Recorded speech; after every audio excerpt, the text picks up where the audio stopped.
Jabal Uhud, termasuk salah satu bukit yang sangat memiliki nilai sejarah penting dalam sejarah Islam.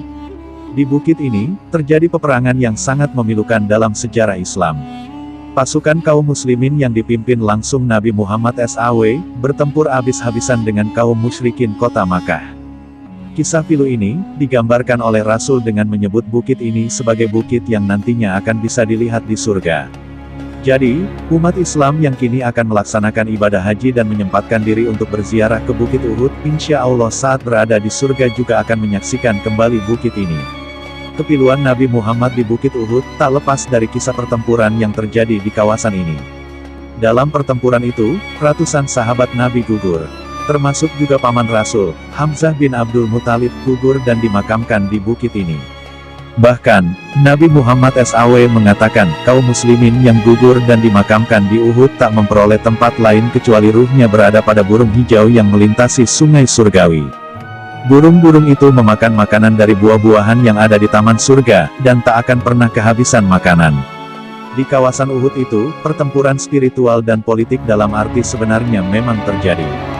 Ketika itu, pasukan diberi pilihan antara kesetiaan pada agama dan kecintaan pada harta. Melihat lokasi dan kawasan perbukitan yang mengelilinginya, maka orang bisa membayangkan bagaimana sulitnya medan perang ketika itu.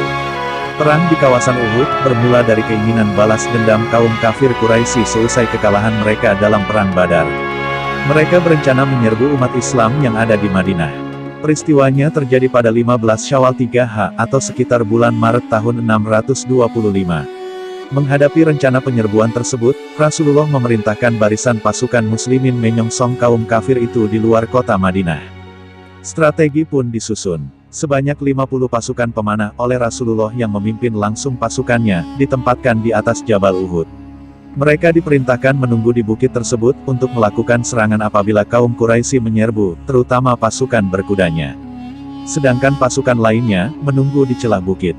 Maka, perang antara pasukan kaum muslimin yang berjumlah 700 orang melawan kaum musyrikin Makkah yang berjumlah 3.000 orang, akhirnya berkobar. Dalam perang dahsyat itu pasukan muslimin sebenarnya sudah memperoleh kemenangan yang gemilang. Melihat kaum musyrikin melarikan diri dan barang bawaannya tergeletak di lembah Uhud, pasukan pemanah meninggalkan posnya dengan menuruni bukit. Padahal, sebelumnya Nabi Muhammad SAW telah menginstruksikan agar tidak meninggalkan Bukit Uhud, walau apapun yang terjadi. Adanya pengosongan pos oleh pemanah tersebut digunakan oleh Panglima kaum musyrikin, Khalid bin Walid, sebelum masuk Islam untuk menggerakkan kembali tentaranya guna menyerang umat Islam. Khalid bin Walid ini, sebelumnya memang digambarkan sebagai seorang ahli strategi yang memimpin tentara berkuda. Akibat serangan balik tersebut, umat Islam mengalami kekalahan tidak sedikit. Sebanyak 70 orang sahabat gugur sebagai syuhada, termasuk paman Rasulullah, Hamzah bin Abdul Muthalib. Nabi SAW sangat bersedih atas kematian pamannya tersebut.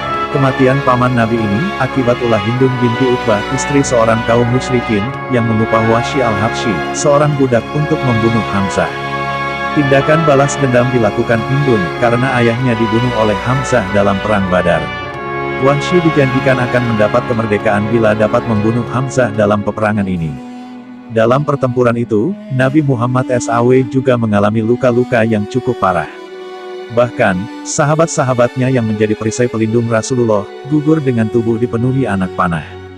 Setelah perang usai dan kaum musyrikin mengundurkan diri kembali ke Makkah, Nabi Muhammad SAW memerintahkan agar para sahabatnya yang gugur dimakamkan di tempat mereka roboh, sehingga ada satu liang kubur untuk memakamkan beberapa syuhada.